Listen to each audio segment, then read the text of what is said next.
एक नगर में दो भाई राजू और दीपू नगर के एक गैराज में मैकेनिक का काम करते थे।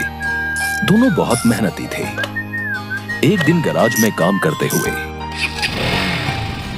भाई मैं सोच रहा था अगर हम ऐसे ही काम करते रहे तो एक दिन अपना एक गैराज खोल लेंगे और फिर जल्दी ही दूसरा और फिर तीसरा और जल्दी ही हर शहर में अपना एक गैराज होगा। ये कहने के बाद दोनों राजू और दीपू अपना काम बंद करके मुस्कुराते हुए ऊपर की ओर देखते हुए अपने ख्यालों में खो जाते हैं। सपने में राजू और दीपू अपने नए गैराज के उद्घाटन की रिबन काट रहे हैं।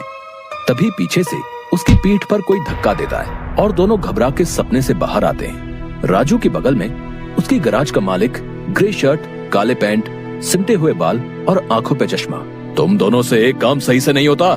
कल एक गाड़ी तुम लोगों ने बना के दी थी, ग्राहक का फोन आया था, उनकी गाड़ी से धुआं निकल रहा है और रास्ते में बंद हो गई है। ये 1 महीने में तुम्हारी 8वीं शिकायत है। मैं तुम दोनों को अभी काम से निकालता हूँ। निकल जाओ मेरे गैराज से।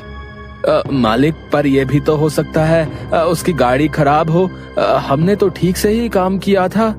खराब गाड़ियों को ठीक करना ही हमारा काम है। निकल जाओ यहाँ से। और मालिक दोनों को धक्के मार के बाहर निकाल देता है। राजू और दीपू अपने छोटे से कमरे की बिस्तर पर हैं। सामने की दीवार पर विष्णु भगवान की तस्वीर टंगी है। दीपू राजू से, भाई हम हर जगह मन लगा के काम करते हैं, फिर भी हमें हर जगह से निकाल दिया जाता है। किसी को हमारी कद्र ही नहीं। हाँ भाई, यहाँ किसी को हमारी कद्र नहीं है। चल किसी दूसरी जगह जाते हैं, वहाँ शायद हमारी कीमत हो। भाई अब पर हम वहाँ करेंगे क्या? याद है माँ कहती थी कि भगवान का नाम लेने से सब मिल जाता है। हाँ चल सामान बांध, अब हम यही करेंगे। भगवान का नाम लेंगे और पैसे कमाएंगे। वो कैसे? अरे हम बाबा बन के लोगों को ज्ञान देंगे और उनसे पैसे लेंगे। वो तो ठीक है, पर हम लोगों को क्या ज्ञान देंगे? अरे वही जो माँ हमें देती थी। तू ज्यादा सवाल मत कर, सामान बांध। हम राजा सूर्यदेव के चंपक नगर जा रहे हैं। चंपक नगर में राजू और दीपू गेरुए धोती और गेरुई शॉल में, कंधे तक बाल, गले में रुद्राक्ष की माला, पैरों में खड़ाऊ, कंधे पे लटकी मटमैली गठरी, कलाइयों में बंधी रुद्राक्ष की माला, एक बड़े बरगद के पेड़ के नीचे बने चबूतरे के सामने। ये राजा सूर्यदेव का चंपक नगर है। हम यहीं से शुरू करेंगे। दीपू सुन, आज से तेरा नाम दीपू नहीं दीपेश्वर है, समझा?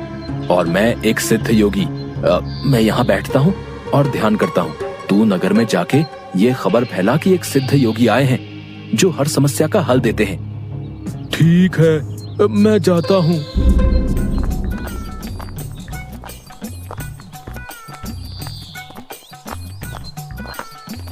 भाई हमारे सिद्ध बाबा जी के लिए कुछ दान दो।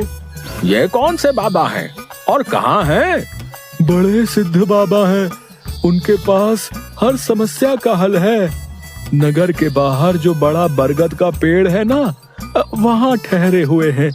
अगर तुम्हें कोई समस्या हो तो उनसे जाके मिल लो, वो तुम्हें हल जरूर बताएंगे।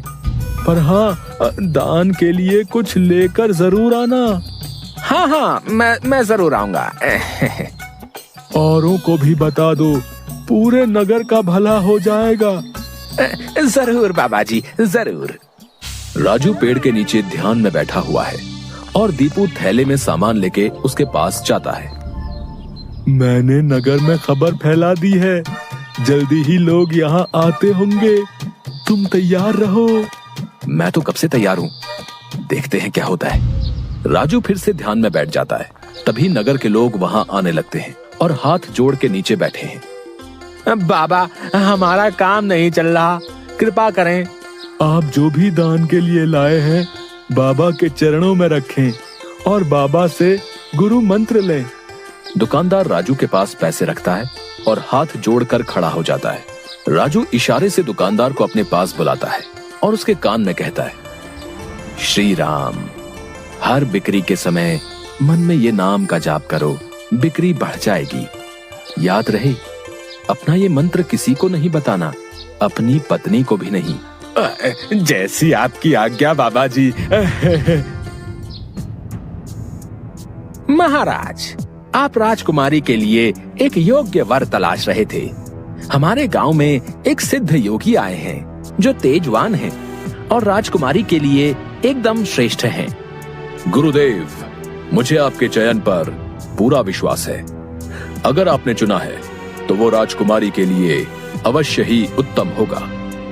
सोने, जवाहरात और अनेक उपहार लाओ।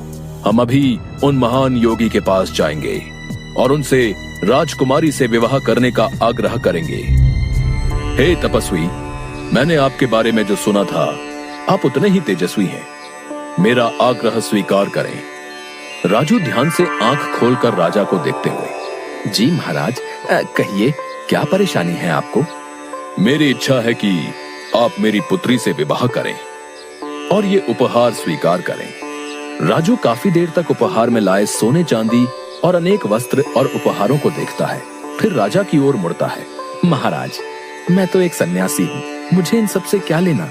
मुझे क्षमा करें, मैं आपकी बात नहीं मान सकता। दीपू चौंकते हुए राजू को देखता है। मैंने जो सुना था, आप उससे भी महान हैं।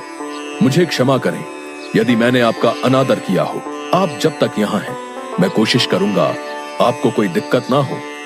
और राजा सूर्यदेव को प्रणाम करके वापस चले जाते हैं। अरे राजू, ये क्या कर दिया तुमने? इतना अच्छा मौका हाथ से जाने दिया। अरे राज करते हम लोग। राज, तुम्हें ये क्या हो गया है?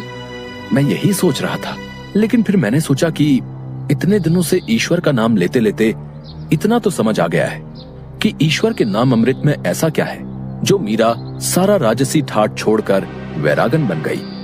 क्यों प्रहलाद ने अपने पिता की इतनी यातनाएं सही?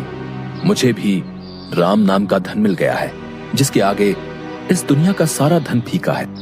मुझे ये सब नहीं पता। हम यहाँ पैसे कमाने आए थे, ना कि साधु बनने। मैं चला, मैं अकेले ही सब संभाल लूंगा।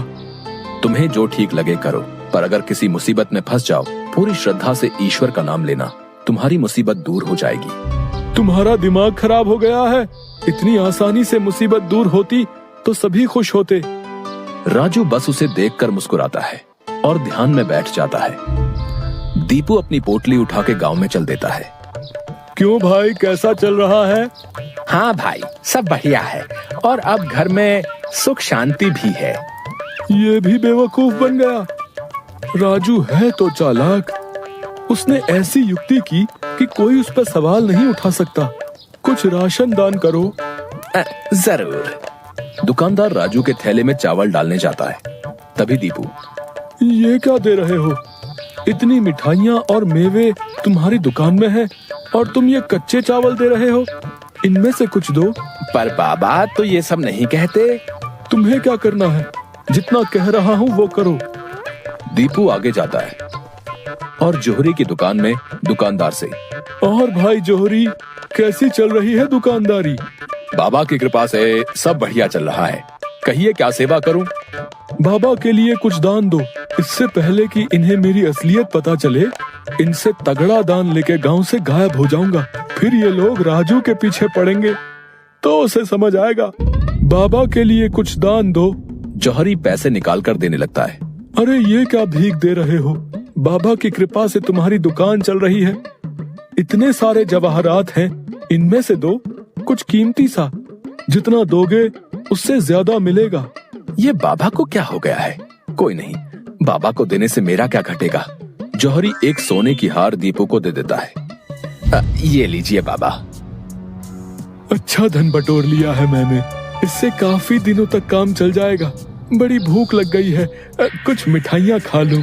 दीपू एक पेड़ के नीचे बैठ के मिठाइयाँ खाने लगता है। तभी वहाँ 4 डाकू, चेहरे पे नकाब, काले कपड़े और हाथ में छुरी लेकर आ जाते हैं। जो कुछ भी है वो हमें दे दो, नहीं तो हम तुम्हें मार डालेंगे।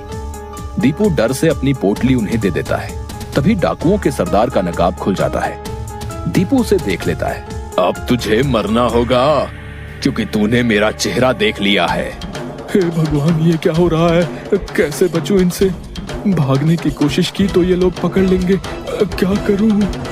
तभी उसे राजू की बात याद आती है। अगर किसी मुसीबत में फंस जाओ, पूरी श्रद्धा से ईश्वर का नाम लेना, तुम्हारी मुसीबत दूर हो जाएगी। दीपू आंखें बंद कर घुटने पर बैठकर, हे नारायण मेरी रक्षा करो, हे नारायण मेरी रक्षा करो। डाकू का सरदार दीपू को उठाकर, सुन, राजा के सिपाही हमारी ओर आ रहे हैं, इसलिए तुझे छोड़ रहे हैं। अगर तूने किसी को हमारे बारे में बताने की कोशिश की तो तुझे जिंदा नहीं छोड़ेंगे। ये ले अपनी पोटली। डाकू भाग जाते हैं। दीपू सामने से सिपाहियों को आते देख मन में, हे नारायण, मुझसे भूल हुई जो मैं राजू की बात को समझ नहीं पाया। मैं राजू के पास वापस जा रहा हूँ और उसके साथ रहकर आपके ध्यान में अपना जीवन बिताऊंगा।